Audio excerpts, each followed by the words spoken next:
November 25th at 8:47 a.m.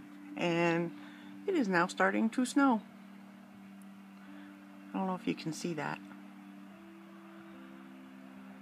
but I'm trying.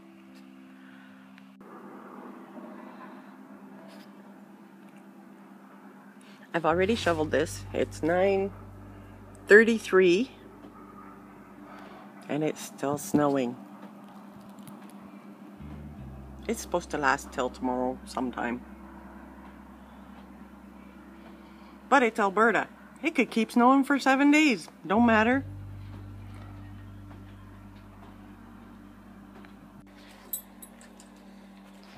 That's the snow in 1 day, and that is at our door.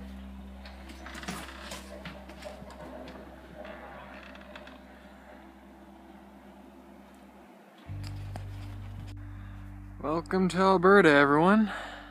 Our typical snow day. This one's actually pretty good considering what we get on a bad one.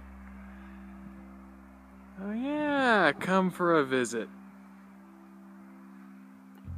It's actually not that cold. It's only about -5 degrees Celsius.